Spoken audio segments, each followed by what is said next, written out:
ہے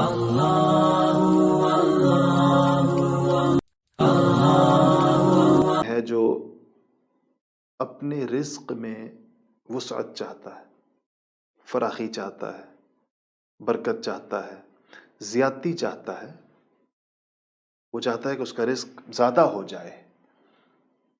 اور کون ہے جو اپنی عمر میں طوالت چاہتا ہے، جو چاہتا ہے کہ اس کی عمر میں برکت ہو جائے؟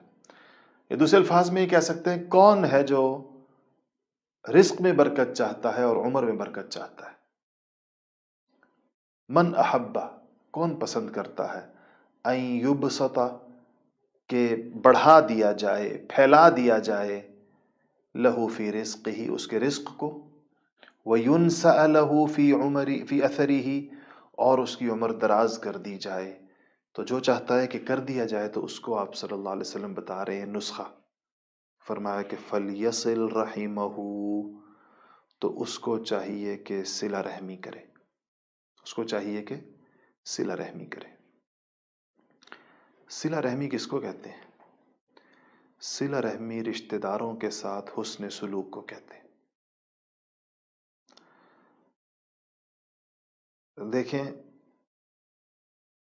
ہم اپنی اولاد سے کتنے مخلص ہوتے ہیں، اپنی اولاد کا نقصان نہیں چاہتے، لیکن ماؤں سے ایک غلطی کبھی کبھی ہوتی ہے، اور وہ غلطی یہ ہوتی ہے کہ مائیں اپنی اولاد کو اپنے ددھیال سے کاٹ دیتی ہیں۔ کاٹے نہ بھی صحیح تو ان کے دلوں میں اپنی پھپھیوں کی، اپنے چچاؤں کی، اپنی دادی کی، اپنے دادا کی جو عزت اور مرتبہ ہونا چاہیے اتنا بٹھاتی نہیں ہے۔ اس کا نقصان اولاد کو براہ راست پہنچتا ہے۔ کیا پہنچتا ہے؟ کہ ان کے دلوں میں پھر ان رشتوں کا زیادہ کوئی تقدس نہیں ہوتا، اور جب نہیں ہوتا تو وہ ان کا خیال نہیں رکھتے بڑے ہو کر، اور جب خیال نہیں رکھتے تو صلہ رحمی نہیں کر پاتے، اور صلہ رحمی نہیں کر پاتے تو عمر اور رزق کی برکتیں ختم ہو جاتی ہیں۔ اب دیکھیں، یہ اولاد کے ساتھ کوئی خیر خواہی نہیں ہے، ہمارے آپس کے کچھ نہ کچھ کھٹ پٹ ہوتی ہے۔ کبھی بھی اپنی آپس کی کھٹ پٹ کا، دیورانی جٹھانی، نند بھاوج، ساس بہو کے درمیان ہونے والی روٹین کی کھٹ پٹ کا بچوں کو پتہ نہیں چلنا چاہیے، اور ان پر اس کا کوئی اثر نہیں ہونا چاہیے۔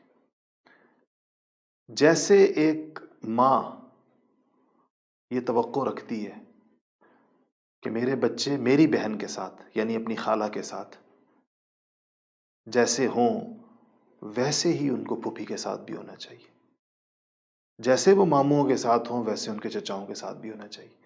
بلکہ اگر دیکھا جائے تو ددیال کا حق زیادہ ہے کئی اعتبار سے، وہ ولایت کے رشتوں کے اعتبار سے بھی، میراث کے اعتبار سے بھی وہ چیزیں ددیال کی طرف چلتی ہیں۔ سمجھدار ماں وہ ہوگی جو اپنے بچوں کو اپنے ددیال سے منسلک رکھے گی، خود جوڑ کے رکھے گی۔ جس طرح بچے کو باپ کی عزت سکھاتی ہے، ایسے ہی اس کو تایا کی عزت بھی سکھائے گی، چچا کی عزت بھی سکھائے گی۔